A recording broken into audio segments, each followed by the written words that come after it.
It's always college football season on Campus Insiders. The Alabama Crimson Tide, the best team in 2012. But is this Tide dynasty the best ever? Here's what legendary Nebraska coach Tom Osborne said about comparing the current Bama team with champions of the past. Quote, "It doesn't come off very well when you compare a team that played 12, 14, 15 years ago with a team playing today and say this team would beat that team.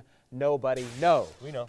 You guys know that's what you get paid for. That's why like we've got our insider Pete Futek, analyst Ant Heron, and of course joining us is Russ Mitchell, fresh back from his South Beach trip. I think they're still recovering. You might be too. He's with collegefootballnews.com. All right, Russ, we'll start with you.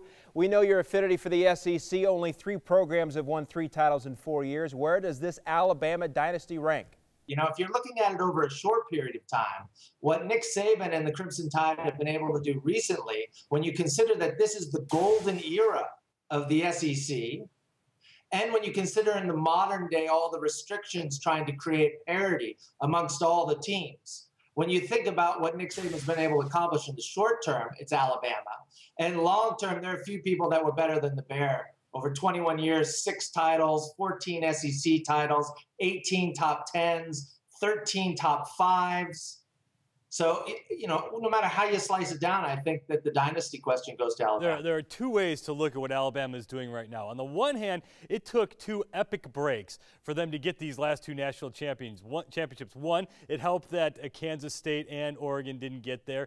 It also helped 2 years ago, obviously, that Alabama didn't even win its own division, yet got the break that it got in over Oklahoma State. Now, on the flip side of that, winning 3 unquestioned national championships in 4 years is the greatest 4-year run in all time. The Nebraska team that Tom Osborne was talking about, they split its national title in 1997. And even before that, you have to go all the way back to Notre Dame in 1944, 43, and 46. And there's a little something, World War II was happening right about then, where it depleted the world of 18 to 22-year-old American men. So when you're looking at this, 3 unquestioned national championships in 4 seasons, kind of hard to go against Alabama right now. It is difficult to go against Alabama, but I would have to at least pick one of the eras that we're talking about. I mean, what Bear Bryant did was most certainly amazing, but with this modern day of college football, and Russ made a couple of excellent points there, talking about the recruiting restrictions on the programs and how over the past decade plus, that's really changed the landscape of college football where there's more parity. There's a team like Oregon. Who would have thought 15, 20 years ago Oregon would be a national power on the college football map?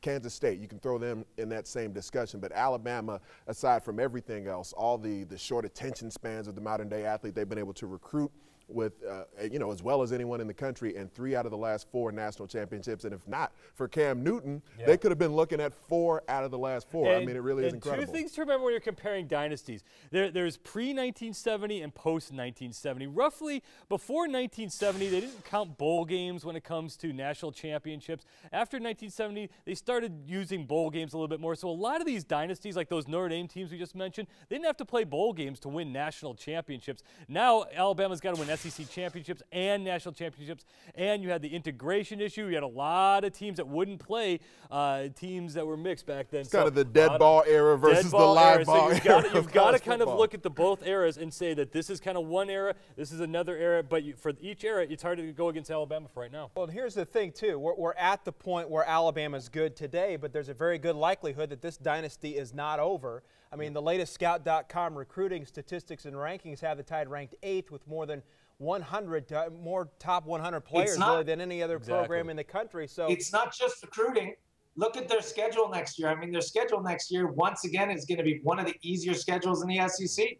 They basically play Texas A&M on the road, LSU at home, and have byes. So I mean, it's going to be another easy year for Alabama to traverse. Going by what you're saying, though, also, remember, this Alabama team kind of struggled over the back half. It's not like 2005 Texas, which obliterated everybody in its path. Yeah, you know what? We always say that, but every team that wins gets a little bit of luck.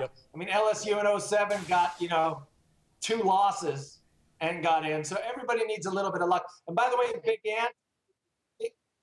Ant, I would say that the Alabama team that went 14-0, that was they ended up playing, if I remember correctly, 10 teams that ended the season over 500. That was a very, very dominant Alabama team. Final word, if we can get a final word from each of you guys, starting with Russ. Best dynasty ever in the history of college football, and we think we know the answer already, but is what?